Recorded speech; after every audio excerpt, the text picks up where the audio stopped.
Welcome back everyone. So మన ఎపిసోడ్స్లో భాగంగా విజువలైజేషన్ ఫర్ చిల్డ్రన్, అసలు పిల్లల్లో మార్పు తీసుకురావడానికి విజువలైజేషన్ ఎలా యూజ్ చేయొచ్చు, ఒక టూల్గా ఎలా హెల్ప్ అవుతుంది అనే విషయాన్ని మనం రామ్ సార్తో కూర్చొని మాట్లాడుతున్నాం. లాస్ట్ ఎపిసోడ్లో మనం ఫోకస్ని, కాన్సన్ట్రేషన్ ఎలా పెంచుకోవాలో మాట్లాడాం. ఈ ఎపిసోడ్లో పర్టికులర్గా పిల్లల్లో కాన్ఫిడెన్స్ ఎలా పెంచవచ్చు. Sir welcome sir. పిల్లల్లో అసలు సెల్ఫ్ కాన్ఫిడెన్స్ ఎలా ఇంప్రూవ్ చేయొచ్చు ఈ విజువలైజేషన్ టెక్నిక్ ద్వారా? సుధీర్, సెల్ఫ్ కాన్ఫిడెన్స్ పెంచే ఆలోచన చేసే ముందు కాన్ఫిడెన్స్ అంటే ఏంటో తెలుసుకుందాం. కాన్ఫిడెన్స్ అంటే క్లారిటీ. ఎప్పుడైతే ఎక్కడైతే నీకు క్లారిటీ ఉందో అక్కడ నీకు కాన్ఫిడెన్స్ ఉంటుంది. Very true sir. For example, ఎగ్జామ్లో కాన్ఫిడెంట్గా రాయాలంటే నీకు ఎగ్జామ్లో ఆ సబ్జెక్ట్ పట్ల క్లారిటీ ఉండాలి. ఎప్పుడు ఎవరికైతే స్పష్టత ఉంటుందో వాళ్ళ కాన్ఫిడెన్స్ ఉంటుంది. అది ఏదైనా అవ్వచ్చు. ఫర్ ఎగ్జాంపుల్, కొత్త వాళ్ళతో మాట్లాడాలనుకోండి, ఏం మాట్లాడాలో, వాళ్ళు ఏం అడగొచ్చో, ఈ విషయం పట్ల మళ్ళీ నేనేం సమాధానం చెప్పాలో, ఈ విషయం పట్ల నాకు క్లారిటీ ఉంటే కొత్త వాళ్ళతో మాట్లాడడానికి వెనకాడు. అవును. చాలామంది స్టూడెంట్స్కి సెల్ఫ్ కాన్ఫిడెన్స్ ఎక్కడ అవసరం అంటే, తమ మీద తమకు నమ్మకం, ఏ విషయంలో నమ్మకం లేదో ఆ విషయంలో ఎందుకు నమ్మకం లేదో, ఎలా డెవలప్ అవుతుందో క్లారిటీ కనుక ఉంటే సెల్ఫ్ కాన్ఫిడెన్స్ పెరుగుతుంది. సో కాన్ఫిడెన్స్ విషయం ఇది. కొత్త వాళ్ళతో మాట్లాడాలన్నా, పబ్లిక్ స్పీకింగ్ కానీ, లేదా ఎగ్జామ్స్ విషయంలో కానీ, సబ్జెక్ట్ విషయంలో కానీ కాన్ఫిడెన్స్ లేకపోవడం కారణం క్లారిటీ లేకపోవడం. ఈ క్లారిటీ తీసుకురావడానికి విజువలైజేషన్ ఎలా పనిచేస్తుంది, కాన్ఫిడెన్స్ ఎలా పనిచేస్తుంది. ఫర్ ఎగ్జాంపుల్, విజువలైజేషన్లో మనం ఏమైతే సాధించాలని అనుకున్నామో దాన్ని ప్రాక్టీస్ చేస్తాం. మెంటల్ ఇమేజ్ని క్రియేట్ చేస్తాం. ఫర్ ఎగ్జాంపుల్, నేను ఎగ్జామ్లో నాకు కాన్ఫిడెన్స్ లేదు.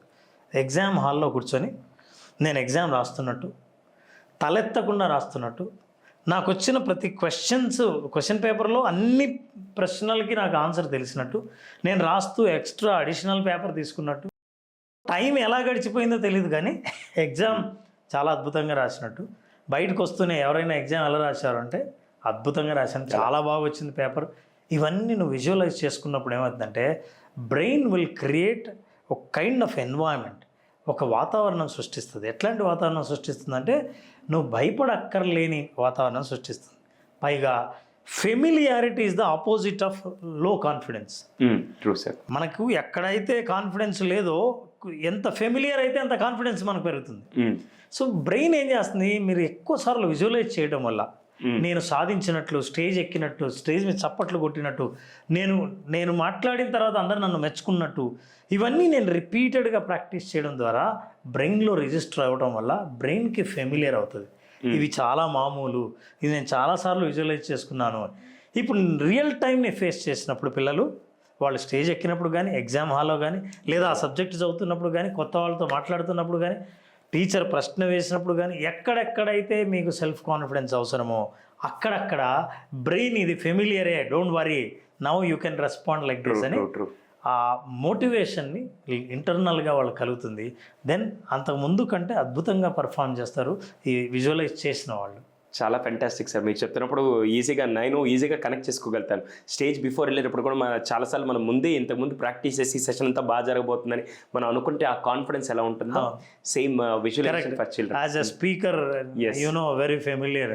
సో ఎవరెవరు వస్తున్నారు, మనం జనరల్గా ఎవరి దగ్గరికైనా స్పీకర్గా వెళ్ళే ముందు మనం అడుగుతాం, ఎక్కడ ఇది, ఎవరు వస్తున్నారు, వాళ్ళు వచ్చేవాళ్ళు ఎవరు, ఏం చదువుకున్నారు, సబ్జెక్ట్ ఏంటి, ఇవన్నీ మనకు ఇన్ఫర్మేషన్ వచ్చినప్పుడు we are trying to be familiar. ఏంటి ఫెమిలియర్ తెలుసా, గతంలో ఇట్లాంటివి ఏవైతే ఇచ్చామో ఆ ఫైల్ని ఒక్కసారి బయటికి తీస్తాం. అప్పుడున్న అనుభవాన్ని మళ్ళీ మనం తెచ్చుకుంటాం. Then you will gain confidence. చాలా మంచి విషయం సార్. పిల్లల్లో ఎప్పుడైతే ఈ కాన్ఫిడెన్స్ పెరుగుతుందో, ఆబ్వియస్లీ మీరు చెప్పినట్టు క్లారిటీ వచ్చి కాన్ఫిడెన్స్ పెరిగి ఆ అనుకున్న పనిని ఈజీగా చేయగలిగితే అంతకంటే బెస్ట్ యాక్టివిటీ ఇంకోట్లేదు. కానీ విజువలైజేషన్ డెఫినెట్గా దానికి బాగా హెల్ప్ అవుతుంది. కమింగ్ వీడియోస్లో ఇప్పుడు మనం జస్ట్ ఇంట్రో కింద టాపిక్ సబ్జెక్ట్ మాత్రమే చెప్తున్నాం. కమింగ్ వీడియోస్లో ఎలాగో సిరీస్ వీడియోస్లో మనం టిప్స్, టెక్నిక్స్ ఇవన్నీ కూడా మనం దాని గురించి డిస్కస్ చేస్తామండి. So thank you so much sir. Next ఎపిసోడ్లో ఇందాక మనం ఫోకస్ గురించి మాట్లాడాం, ఇప్పుడు సెల్ఫ్ కాన్ఫిడెన్స్ గురించి, థర్డ్ టాపిక్ గురించి నెక్స్ట్ వీడియోలో మాట్లాడదాం. Thank you sir. Thank you.